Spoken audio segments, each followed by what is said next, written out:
সরকার IMF এর prescription অনুযায়ী বিভিন্ন পণ্য নতুন করে আরো ভ্যাট আরোপ করতে যাচ্ছে বলে খবরে প্রকাশ।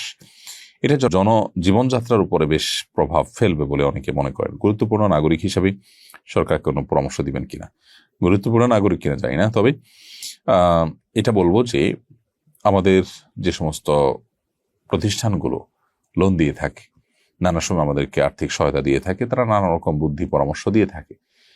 এইসব পরামর্শের সবগুলোই যে আমাদের জন্য খারাপ আমি তা বলছি না, তবে অনেকগুলোই আমাদের জন্য আসলে ভালো নয়।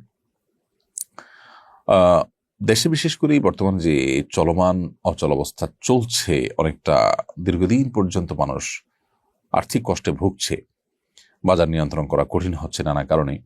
এর মধ্যে যদি আবার বিভিন্ন পণ্যের উপরে ভ্যাট বেড়ে যায়, তাহলে সেক্ষেত্রে সেটা মানুষের জন্য কষ্টের কারণ হবে। যদিও অর্থ উপদেষ্টা কিংবা গভর্নর মহোদয় দুজনে কোনো একজনের বক্তব্য আমি শুনেছি যে তারা বলেছেন যে এখানে আসলে মানুষের জীবন জীবিকা বেঁচে থাকা নির্ভর করে যেসব পণ্যের উপরে, সেগুলোর উপর ভ্যাট আরোপ করা হয়নি, কিন্তু মূলত অন্য জায়গায় ভ্যাট আরোপ করলেও তার প্রভাব জীবন জীবিকার উপরে পড়ে। যার কারণে এই ব্যাপারটাতে সরকার, আমার মনে হচ্ছে যে আইএমএফ এর প্রেসক্রিপশন অনুযায়ী কাজ করা উচিত নয়, বরং আইএমএফ এর সাথে দরবার করা উচিত। একটা রাষ্ট্রের যদি অপচয় রোধ করা যায়, অপচয়টা যদি আমাদের দেশে আমরা বন্ধ করতে পারি, সরকারের টাকার যেভাবে সেভাবে খরচ করার যে একটা আপনার টেন্ডেন্সি আছে, সেটা যদি বন্ধ করা যায়, তাহলে আমার মনে হয় যে আমাদের দেশে অনেক আর্থিক অনটনের জায়গাগুলো ঘুষে যাবে এবং আমাদের প্রচুর পরিমাণ অর্থ এখানে বেঁচে যাবে এবং এই ভ্যাট ইত্যাদি বাড়াবার প্রয়োজন সেক্ষেত্রে হবে না। আমার মনে হয় সেদিকে বরং নতুন সরকার বা নতুন পরিস্থিতিতে তারা মনোযোগ দেওয়া উচিত। পরিবেশ সুরক্ষার বিষয়ে ইসলামের নির্দেশনা কি? বর্তমান সরকারের পলিথিন বিরোধী অবস্থান সম্পর্কে আপনার মন্তব্য কি? দেখুন, ইসলাম পরিবেশ সুরক্ষার জন্য বহু উদ্যোগের নির্দেশ আমাদেরকে দিয়েছে। মূলত ইসলামকে যদি আমরা সঠিকভাবে মেনে চলি, আল্লাহর আদেশ নিষেধগুলো যদি আমরা মেনে চলি, প্রকৃতিতে যদি আমরা নানা রকমের মডিফিকেশনের নামে ব্যাপক পরিবর্তন না আনি, তাহলে সেক্ষেত্রে পরিবেশ এমনিতেই সুসংরক্ষিত থাকবে।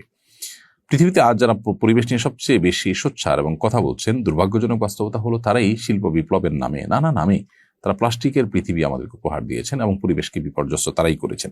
এখন তারাই আবার ওঝা হয়ে ঝাড়ছেন, এটা হলো বাস্তবতা। পলিথিন আমরা জানি যে সেটি আমাদের মাটির জন্য নানাভাবে ক্ষতিকর। বিশেষ করে পলিথিনের যত্রতত্র ফেলে দেওয়ার যে একটা প্রবণতা আমাদের দেশে মানুষের মধ্যে আছে, এটা কোনোভাবে নিয়ন্ত্রণ করা যাচ্ছে না। সেই জায়গা থেকেই পলিথিন বিরোধী আইন করা বা পলিথিনের ব্যবহার বন্ধের উদ্যোগ নেওয়াকে আমি মনে করি যে প্রয়োজনীয় উদ্যোগ এবং সাধুবাদ জানানোর মতো উদ্যোগ। যদিও এই আইনগুলো আসলে আইনেই থেকে যায়, ফাঁকফো করে নানাভাবে সেটা ঠিকই আপনার চলতে থাকে। তো এই ক্ষেত্রে যে সমস্ত ফ্যাক্টরিগুলো ইতিমধ্যে চালু আছে, সে ফ্যাক্টরিতে অন্য কিছু উৎপাদন করে হলেও যে সমস্ত কর্মীরা আছেন, শ্রমিকরা আছেন, তাদের কর্মসংস্থানের উদ্যোগ নেওয়া উচিত, যাতে করে তারা বিপদের মুখে পতিত না হয়। কিন্তু মূল উদ্যোগটা এটা অবশ্যই প্রশংসার দাবিদার। দেশের মাটিতে ফসলের চাষের যে আপনার সম্ভাবনা, সেটা যাতে কোনোভাবে নষ্ট হয়ে না যায়, সেরকম উদ্যোগ গ্রহণ করা আমাদের জন্য খুবই গুরুত্বপূর্ণ। বিশেষ করে আধুনিক বিশ্বে আমরা পরনির্ভরশীল অনেকখানি। এই পরনির্ভরশীলতা থেকে আমাদের বেরিয়ে আসতে হবে। যদি করতে না পারে, তাহলে পৃথিবী কখনো অস্বাভাবিক পরিস্থিতির মুখোমুখি হলে তখন কিন্তু আমরা ভয়ঙ্কর বিপদে পড়বো। এই জন্য আমাদের মাটির উর্বরতা কমে যেতে পারে, নষ্ট হতে পারে, উৎপাদনশীলতা, উৎপাদন ক্ষমতা কমে যেতে পারে। এরকম যে কোনো কিছু বন্ধের উদ্যোগকে অবশ্যই সাধুবাদ জানাতে হবে। আস-সুন্নাহ ফাউন্ডেশন, উম্মার স্বার্থে সুন্নাহর সাথে।